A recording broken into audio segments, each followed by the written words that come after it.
My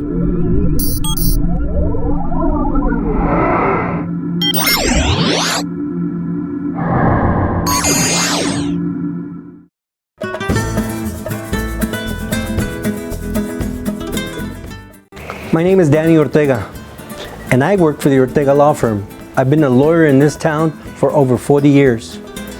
I practice primarily in the area of personal injury. You know, you've heard the commercials over TV by the lawyers who tell you that they do auto accident work. Well, I do a lot of work involving auto accidents, as well as medical malpractice. If you feel that a doctor, a hospital, or a medical provider has somehow not giving you the proper medical treatment and that has injured you, or if you lost a loved one as a result of a malpractice, we do that work too. We also do cases like dog bites, slip and falls, things of that nature where you've been injured because of the negligence of another. That is the kind of work that we do.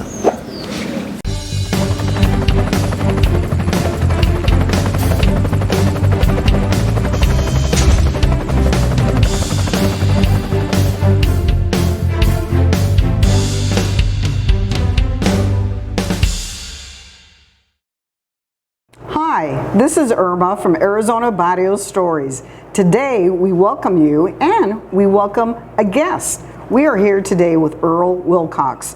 Earl, welcome. Tell me a little bit about yourself. Tell me, where did you grow up? Well, I grew up at Grant Park, just south of downtown. I come from a big family. There was 13 of us. 13? 13 of us in the family. And it was 3 sisters, Linda, Mary, and Patsy, and it was 10 brothers. Oh my. And I won't name all of those because sometimes I forget. I forget their names at my age. But I had 10 brothers raised here at Grant Park and very close to the restaurant that my wife and I own right now at Portal. Very close to our schools, Grant School, Lowell School, our church, St. Anthony's, and the American Legion, and the Friendly House. So that was kind of like my world growing up. So did you graduate from Grant, or I know a couple of people went to Grant, then they ended up at Lowell? Yeah, the reason for that was because Grant at that time, up to 1961, only went to the 7th grade. And then everybody that was in the 7th grade had to transition over to Lowell School. And I graduated from Lowell School in 1962.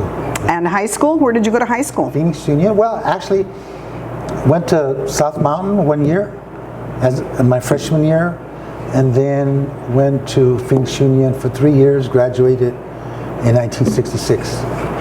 Awesome. A long time ago. We've all seen pictures of you playing sports for Phoenix Union. Oh my God. Awesome legs, Earl. Now, is basketball the only sport you played? Yeah, basketball. I really had a passion for baseball, but then I couldn't hit the ball, you know? Couldn't hit the ball, and I stayed with basketball. Basketball was a little bit more physical, and called for a little bit more skill, and ended up at Phoenix College playing basketball there and at Grand Canyon College. Awesome. Do you remember any teammates from Phoenix Union that you still associate or hang out with? Oh yeah, some real good friends of mine. They're almost like brothers. There's Jimmy Hernandez. He was just retired as a Justice of the Peace. Sal Martinez. Sal was from the Verde Park area, 9th Street. Sal worked for a number of banks in Chicanos por la Causa. There was Vincent Peralta from Golden Gate.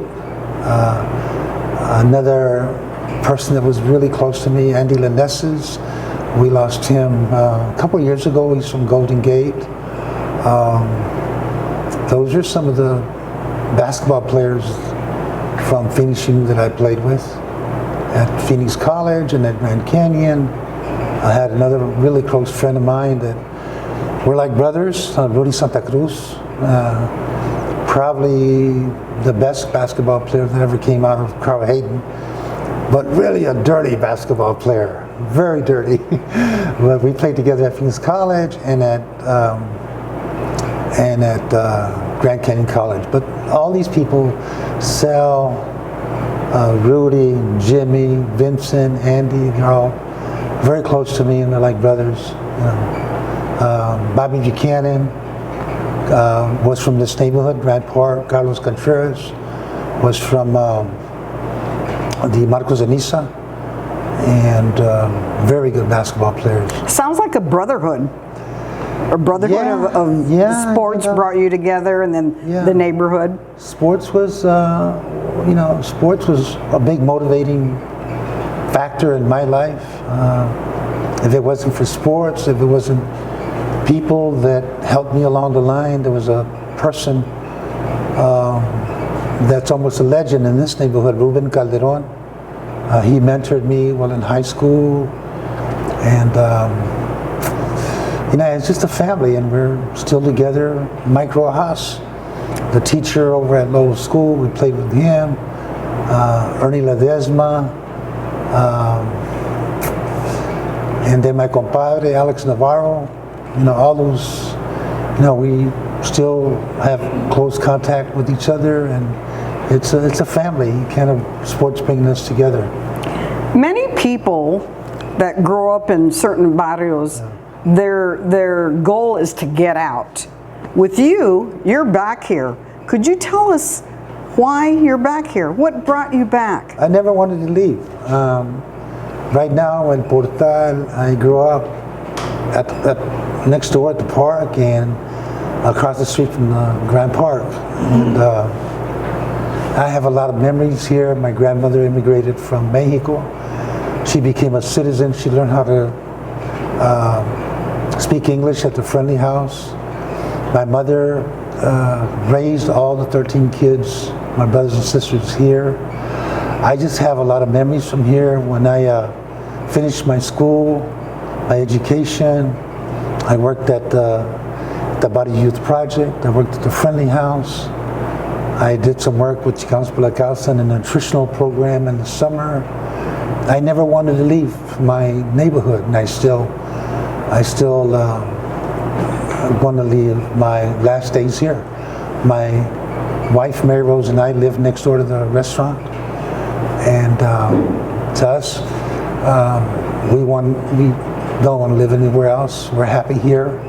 We're very much involved in the restaurant, the American Legion, the park, the Friendly House. You're everywhere. Chicanos por la Causa. I mean, we have no aspirations to leave our barrio, Grand Park. Now, recently you guys did something with COVID, correct? Vaccinations?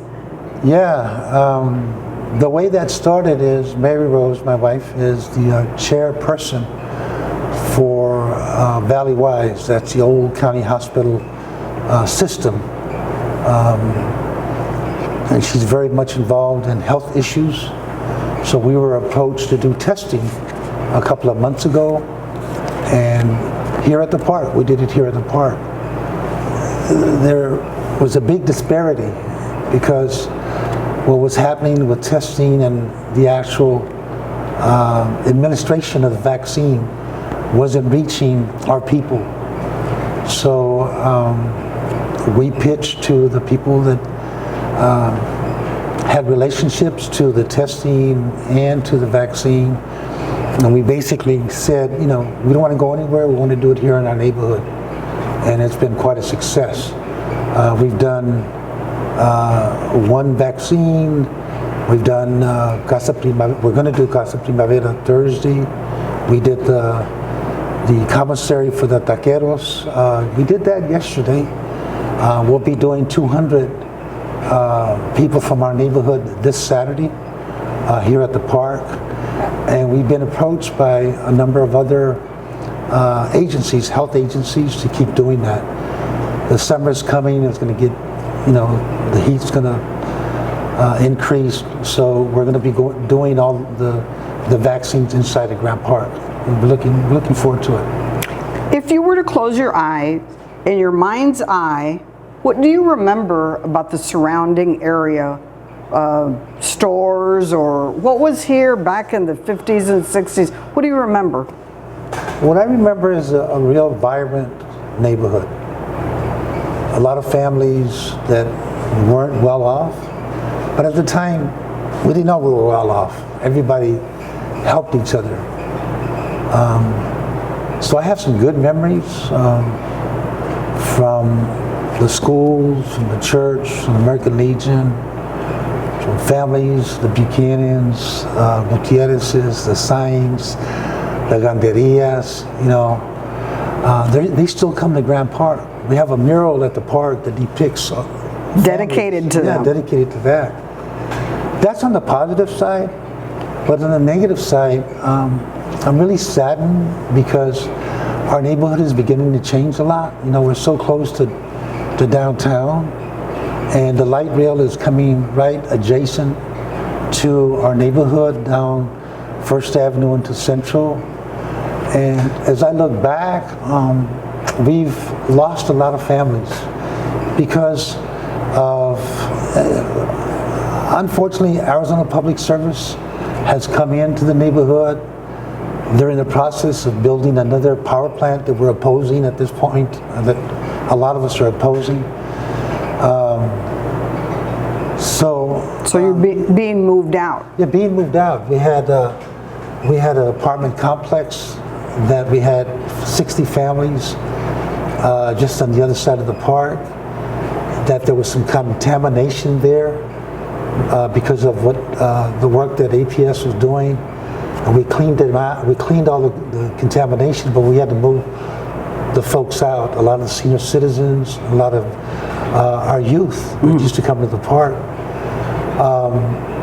And we're in the process of trying to see if we can bring those people back, you know, those families back. We had, growing up in this neighborhood, we had Grant School. When APS started expanding and a lot of the families left, Grant School was closed down because we didn't have the students or the families. The same thing happened a little bit over at Lower School. We had a beautiful school there, and because of financial constraints, that school, Lower School, we should have fought harder to preserve it.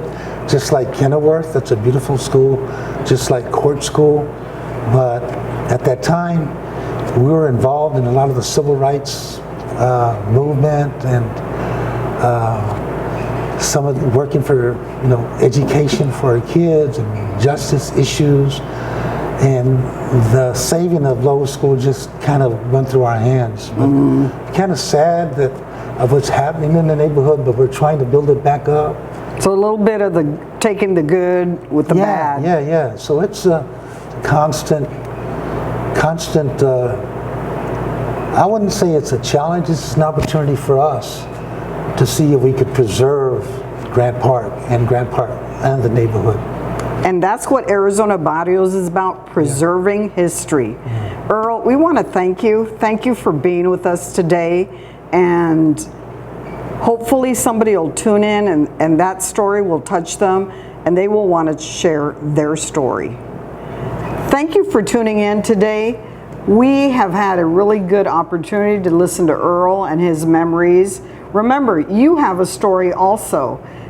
If you don't tell your story, no one else will. There's a lot of stories out there that people want to hear. Thank you from Irma and Arizona Barrios Stories, and we'll see you again.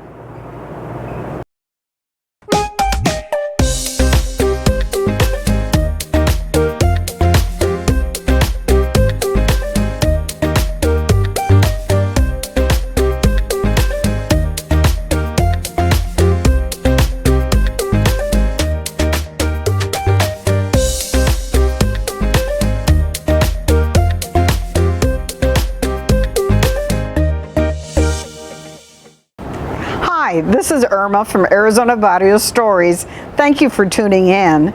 Today, as usual, we have a special guest and you're going to learn a little bit more about him. Mike, could you introduce yourself? Tell us a little bit about yourself. Irma, it's a pleasure to be here. first of all. My name is Mike Mendoza. I grew up in the Golden Gate neighborhood. I attended Skiff School Elementary School. I went to Wilson High School también, and then I went to Phoenix Union High School. I was born and raised in the house on 1742 East Maricopa, 18th Street and Buckeye, más o menos. And what part of Golden Gate is that? It was on the, I think it was the south side, southeast side, yeah. And could you tell me something? What do you remember when you hear the name Golden Gate? What comes to mind? What are the things that stand out from growing up? At Golden Gate, I was in a Boy Scout troop, Troop 334, and it was a great experience for me. I remember Mr. Peralta.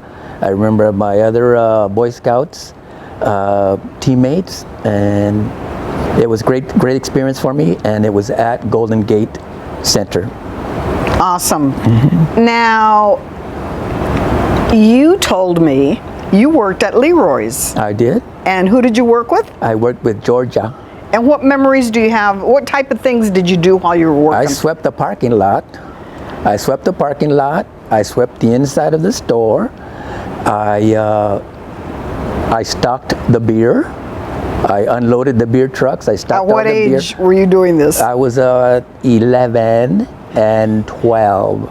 So I was just a kid. You were in charge of the beer at 11 I and was 12. just stocking, not drinking, just stocking sodas, keeping everything, sandwiches, keeping everything stocked. Yeah, I up and down that whole store. And when I wasn't working, I was reading comic books. Out of the store? Out of the store, yes. Tell me about Georgia. What do you remember about Georgia? She was a really nice lady, very, very sweet. Always eager to teach me what to do. And I remember Barney, and I believe it was Fred. Fred was the owner, or one of the owners there. So, yeah. But Georgia was really great to me. I always will share with you all the memories that I had with her. Yeah. And you attended Phoenix Union, correct? I did. Class of 71. You mentioned to me that you were in a program called Upward Bound. Could you tell me about the program? Best experience I ever had. I share with those memories forever. So every summer, during our starting our sophomore year, they had recruited college-bound students, low-income college-bound students, to attend college classes along with regular college students on campus at ASU. And we went to classes with regular college students. We had our own classes in between our other college classes, and we took field trips. We had got to meet a lot of kids from all over the state, from New Mexico, from Arizona, and maybe some from California. We had low-income kids, Native Americans, Asians, blacks, Latinos, all together in one group for the whole summer. It was great learning experience for me. I got to meet a lot of friends. Did they provide advisors? They did, yes. One of my advisors that stands out was Miss Duarte and Johnny Cordova. I wish I could find whatever happened to them. Well, with this platform, we might find this person. Yeah. Now, could you tell me, back in the Upward Bound days, was there a feeling like, I know what I want to be when I grow up? Or did you have an inkling of what you would become? I knew what I wanted to do when I was in the 5th grade. In wood shop, I started drafting. In wood shop, you have to basically draw your top view, a side view, and a section of what you're going to build in wood. Mr. Lusher. So I started in 5th grade. Do you remember your teacher's name? I believe it was Mr. Grego. Great experience for me. I remember Mrs. Reese in my 5th grade también. Great experiences. I remember going to lunch with their little tokens with the hole in the middle. It was great fun. So and I'm still drafting. So from that point on, You knew that you wanted to draw. Draw. And today you're still drawing. I'm still doing it at 69 years old. I am still drafting on a computer. Doing CAD, AutoCAD, designing kitchens, restaurants, and we are dabbling into Revit, where you can see the kitchen in 3 dimensions. You can literally walk from one part of the kitchen to another part of the kitchen in 3 dimensions. Yeah. So this, from Upward Bound, they really Yes, they inspired, helped you. Yes. After Upward Bound, I had 2 years in the College of Architecture at ASU. Drafting, still in the architecture field, and I'm still in it. What would you advise, if you could look back, what would you advise a young Mike, what would you tell them to encourage them? I would say stay in school, learn all that you can, just stay with it. Yeah, don't give up. Yeah. If you had to evacuate your house, tell me 5 items that you would take with you.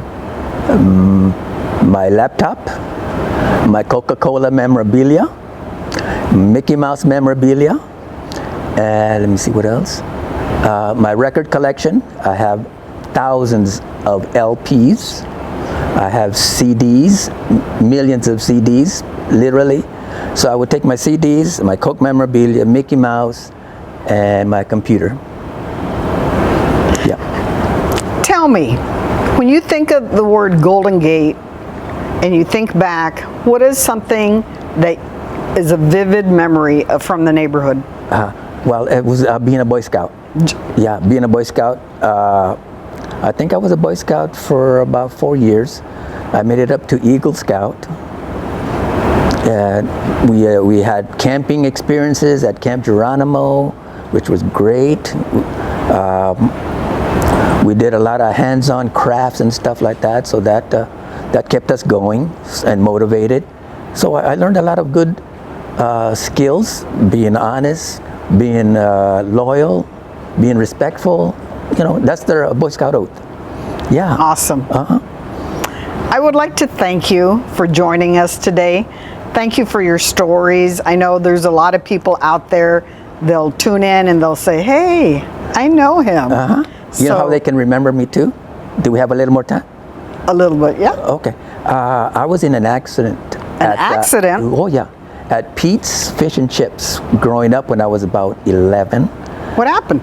I was pinned down. We were ordering fish and chips, me and my sister Esther, and I got pinned in by a drunk driver at the ordering window. I spent a whole year out of school. I was in the hospital for 1.5 years. Oh my. And with that experience, Pete's Fish and Chips was having a contest about 3 years ago, 2017, and my sister submitted my story about having an accident at Pete's and I had to get air evacuated and all that stuff. So we won the contest. And what did you win? I got to throw out the first pitch at a Diamondbacks ball game. Throw out the first pitch with the people from Pete's. It was great. And great did they experience. remember you? They remembered that. They remembered that incident. Yeah. So I think a lot of your listeners will remember that incident at Pete's Fish and Chips. Across the street from Calderon. Yeah. Yeah. What a memory. Across the street from Calderon. A good, bad memory. Yes, a good, bad memory. But it turned out good in the end because I got to throw out a first pitch at a ball game, which we'll never do that again. Thank you for your story. Thank you for being a part of Arizona Barrios. Thank you for your stories. Thank you, Irma. This is Irma, and I hope you liked our today's story. And as always, you have a story too. Please submit your story either by tuning in and writing me at irma.payan@arizonabarriosstories.com or post it. Post a picture and post your story. Thank you.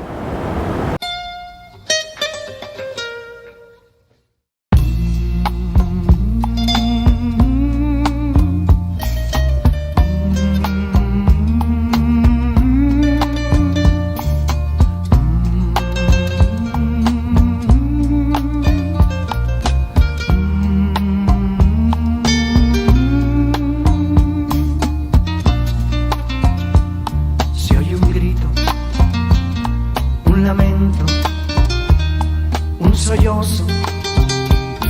Mucha gente está alarmada. ¿Qué ha pasado? Se preguntan. ¿Qué ha pasado en el mundo?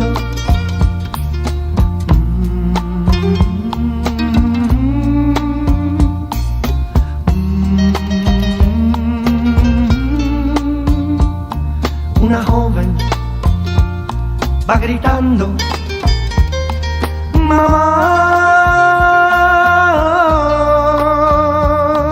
Un esposo va buscando su familia.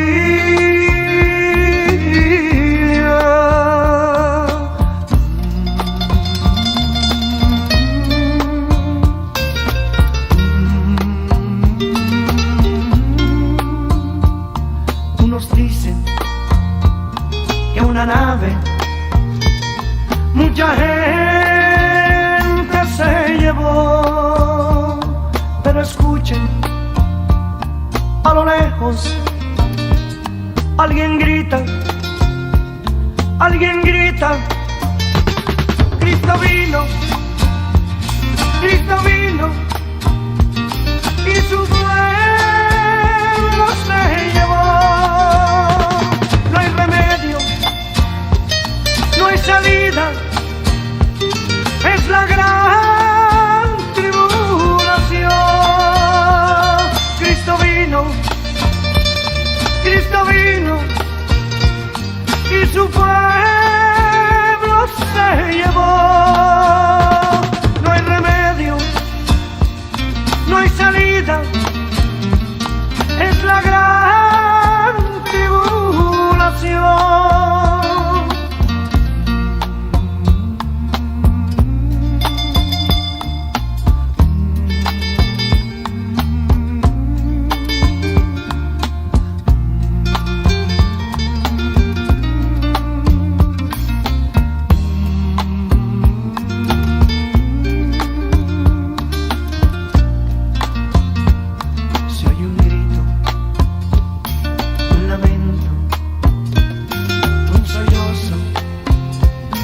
Mucha gente está alarmada. ¿Qué ha pasado? Se preguntan. ¿Qué ha pasado en el mundo?